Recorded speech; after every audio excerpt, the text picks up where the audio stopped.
And it's great to have you with us. Thank you. Thank you, Rahul. You know, what I find very interesting at Davos this year, apart from the weather, is that it almost seems as if India has taken over the promenade. You've got Andhra Pradesh, Tamil Nadu, Maharashtra, Madhya Pradesh, Telangana, Karnataka, and this huge India Pavilion. And Wipro, Infosys, HCL, some of the people at WEF were saying it seems as if India has taken over WEF this year. Well, India is the future, and most parts of the world today recognize that the talent pool that India has to offer, the leadership that we have to offer, the policies of the government which are very focused to an emerging strong country, and the fact that we have 1 billion plus people, mostly youngsters, aspiring for a better quality of life, provides the world's greatest opportunity for other countries. And therefore, we were very keen that the world sees India in full strength. All the states have interacted with me over the last 2-3 days. They're all very excited to be here to showcase their states. This kind of healthy competition, yet the India first spirit amongst all states, irrespective of political affiliation, will help us show to the world India should be your destination. For the last couple of years, it seemed as if India was poised for takeoff, but something or the other always held us back, whether it was the pandemic initially, the Ukraine-Russia war now, rising in interest rates, inflation. Is that been a bit of a bummer for you because you've been kind of poised for takeoff but not really taking off? Well, all of the issues you mentioned were before every country in the world. Sure. So in that sense, we relatively were better off. We were able to be very nimble in our decision making, in our policies. We were able to quickly align ourselves to the needs of the people of India. You saw the announcements yesterday. Very, very well thought out, very well crafted policies to address challenges of inflation, and also showing to the world that this is a country which is very responsive to the times. You saw how during COVID, Prime Minister Modi led from the front, how he was able to rejig our health systems, rejig our business policies, open up the economy, reform different sectors. So I think converting a crisis into an opportunity is something we've seen Prime Minister Modi do, whether it was in Gujarat for almost 12-13 years, now 8 years in Delhi. And that's something which has really endeared him to the people of India. Inflation is a big challenge. You've gone in a big step reducing taxation on fuel products. But are you concerned that this could potentially be a losing battle? Like the government has a certain cushion, you're trying to use it, but given global pressures, this is a tough battle to fight? Not at all. We are looking at various steps. For example, look at ethanol. Now, ethanol is a natural substitute for the crude oil consumption. And the growth in India, 8 years ago when we came into government, India was producing ethanol worth about 400-500 crores. This year, it'll be about 30,000 crores of ethanol alone. And in the next 3 years, as we transition to about 20% ethanol blending in our petrol vehicles, we are looking at a 65-70,000 crore economy on the ethanol alone.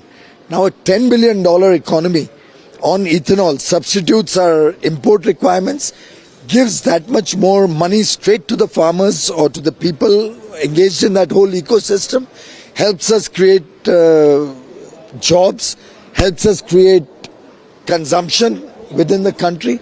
So the Prime Minister's thinking is very focused on a very balanced, futuristic economic growth, recognizing the changing times. So our transition to, let's say, renewable energy is also the envy of the world.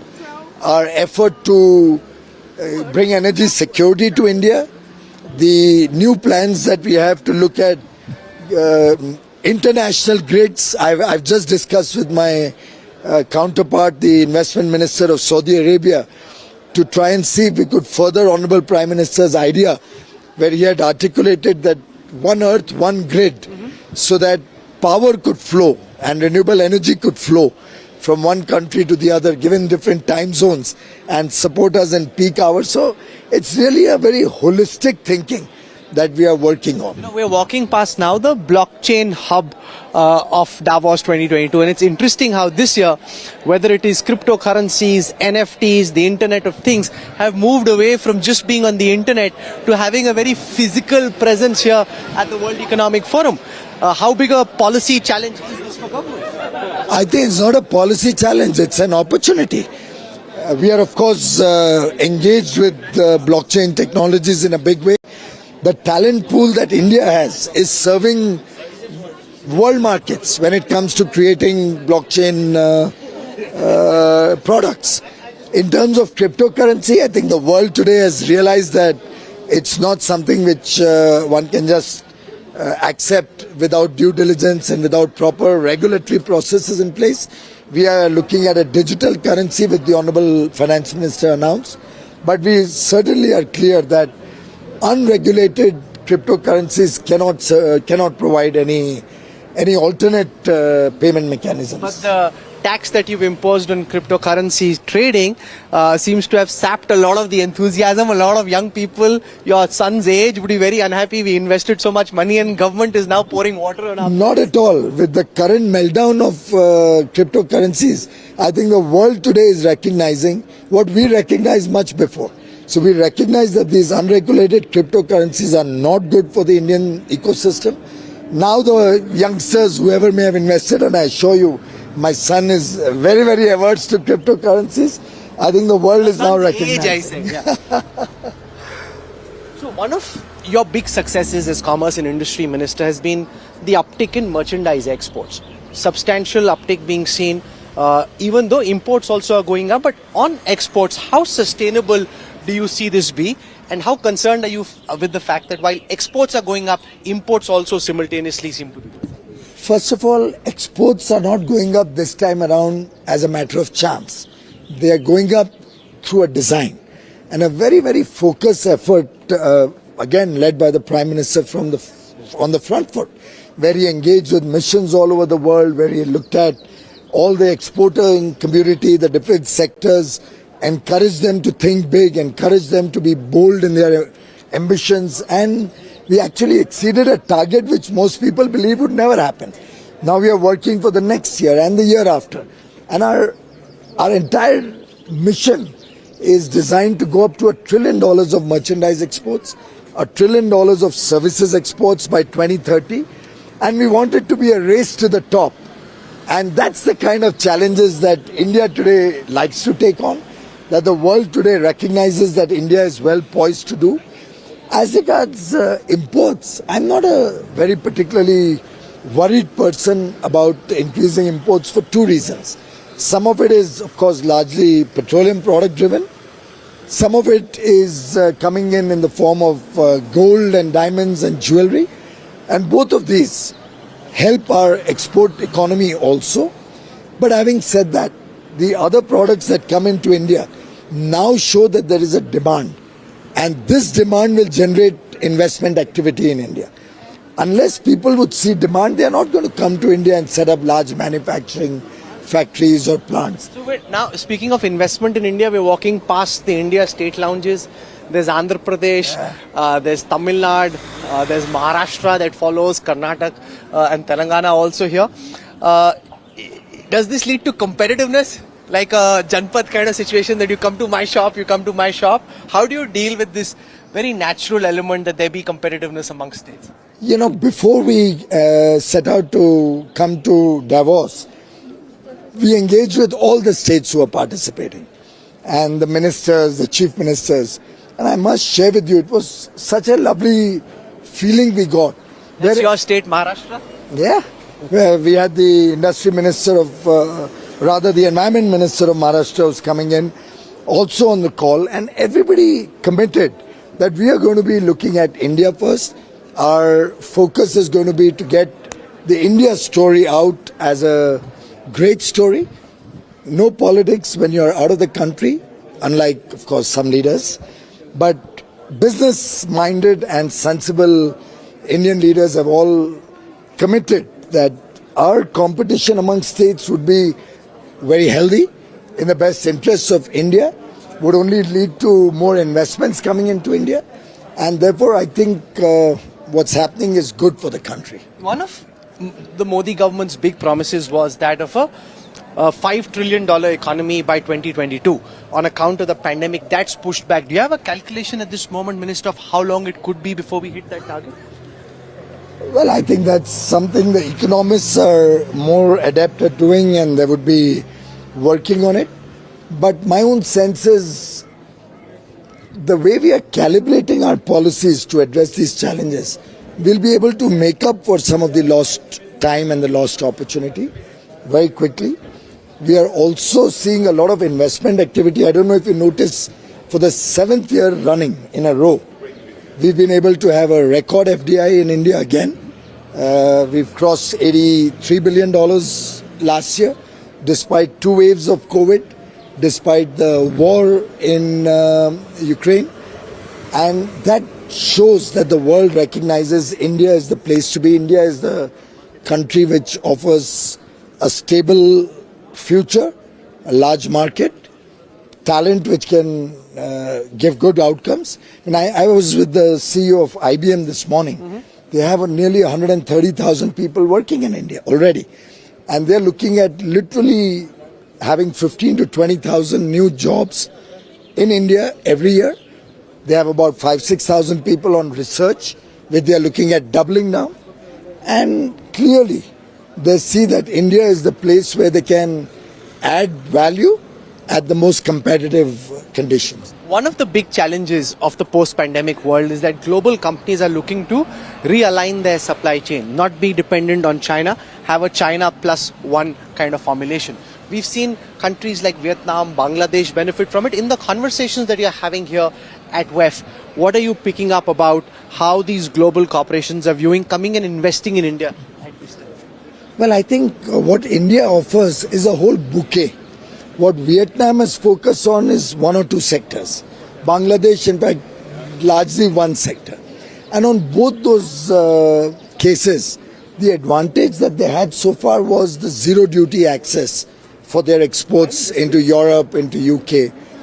For Bangladesh being a less developed country, for Vietnam because of the FTA that they have with EU. We in India are, of course, have had challenges in trying to get an FTA with these 2 geographies. But right now we are at a very sweet spot. Both UK and EU are engaged with us, especially after a success with Australia and UAE. I think there's a lot of buzz and excitement about doing free trade deals with India. The large market opportunity is exciting for businesses in these countries. Let me give you a simple example. We have JCB in India. If JCB was to manufacture in UK, they wouldn't be able to get 10 countries as their market. But when they manufacture in India, with their technology from UK, they're able to sell to over 100 countries out of India. They become competitive. They're able to capture the markets in a large number of countries because of that price competitiveness. And I think that's where more and more companies realize India is the place to be. So our government has put curbs on wheat exports. You came out publicly speaking of sending trade delegations. The Prime Minister spoke in April at a public forum about trying to feed the world at a time of crisis. And then there seems to have been a bit of a change in policy. Can you explain the thinking in government between earlier and now and why? First of all, we are a government which is responsive to changing times. We don't stand like dinosaurs on any one issue until the situation remains normal. Then, of course, things continue as normal. Bear in mind, India's own trade in wheat in the world is amongst the lowest. We hardly had, 0.3% of the world trade in wheat. Our exports of wheat until 2 years ago was probably under 300,000 tons. It's only 2 years ago that we went to 2 million. And last year we did 7 million tons of wheat export. That was a time when our production was high. We had some moderate surpluses which we could export. We were expecting this year also to have a bumper harvest and be able to continue the trend. From 7 million, we were hoping to be able to increase it slightly. But as the whole world is aware, we had a heat wave in the northern parts of India. Production is down. initial estimates show 5-6% production being down. We'll have to wait for final estimates to come out. At the same time, our exports in February, March of last year, also in April and until the 13th of May when we brought in some curbs, have just skyrocketed. So to give you a perspective, April last year, we exported 240,000 metric tons. April 2022, last month, we exported over 1.3 million metric tons. That's 6x, 5 or 6x. Now with this kind of a rapid landscape change, we felt that it would, in the long run, going forward, say 3 or 4 months, 6 months down the road, it could have very detrimental effect on our food inflation. And therefore, considering the food security of India and all Indians, and at the same time, to ensure the orderly distribution of the grain that we are exporting, we thought some curbs would be good. If you see the notification, we have specifically said we will encourage governments to talk to India, and wherever we can support governments, India stands ready and willing to do that. But for their own domestic requirements, we don't want hoarding and we don't want the grain to be concentrated in a few hands. The idea behind the curbs are to ensure more democratic distribution of grain to the countries which really need it, rather than speculators and hoarders getting a hold of the grain and, let's say, manipulating the market. But the flip side to this would be those who push for agrarian reform would say when it comes the time of farmers to make money, then the government puts such curbs, and therefore how are we actually pushing any kind of farming liberalization? So would Rahul I agree at all? Would Rahul cover advocate we let the wheat prices go through the roof? No, I'm just asking. So this is an internationally accepted practice. You saw Indonesia putting curbs on edible oil, palm oil exports from their country last month. Today, 7 or 8 countries have already put curbs on grain exports from their countries. So I think this is a situation where every country in the world always ensures that their own markets remain stable and orderly behavior within their own geographies, and at the same time they would like to ensure that the free market prevails. It's a delicate balance, and India, I think, has been able to continuously demonstrate that we are very much there in the free markets. We are very much a market driven by open and transparent business practices. Having said that, we have also demonstrated that it's India first, our people come first, and our people certainly need and deserve to be protected from unmitigated price increases. As we come towards the end of this interview, I want to ask you about concerns being raised here in Europe about India's decision to continue importing oil from Russia. Is that something which in your interaction with world leaders is being raised, or have you been able to push and explain India's case? Incidentally, Rahul, there's no need to push India's case. The sanctions have kept the energy products out of the sanctions. Sure. There is no sanction. Nobody is stopping us from importing oil from Russia. By the way, I'm sure you read or you heard Dr. Jaishankar's comment. What we are importing in India from Russia is a minuscule quantity compared to what Europe is doing. As he said, in one afternoon they consume or import more than what India does in a month or two.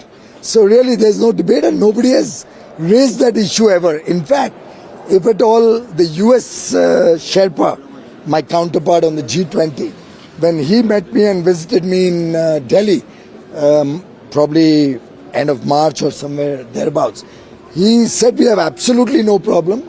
You import any energy needs from Russia, any food grains from Russia, we have absolutely no problem. And I received an email from him that same evening, confirming to me. I said, you please confirm it in writing. And I've got an email from him saying that that's completely out of the sanctions.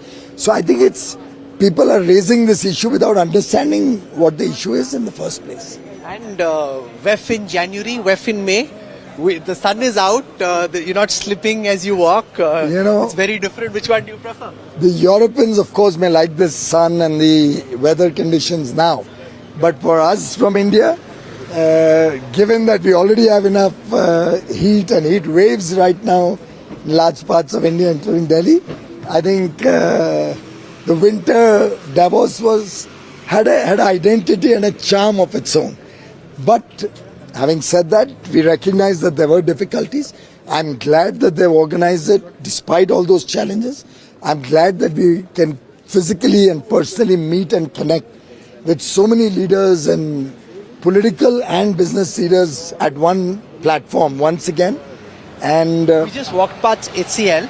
If you see net, including the India Pavilion, the Indian states, Wipro I see right in front of us, there is Tata more is a India. big There's area. more India than any other country. What is it that our companies and states are seeing which others aren't? Why is there more India than any other country?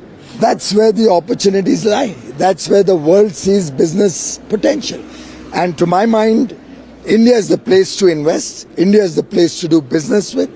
India provides very, very focused, strong, stable leadership, very, very committed to the orderly development of India.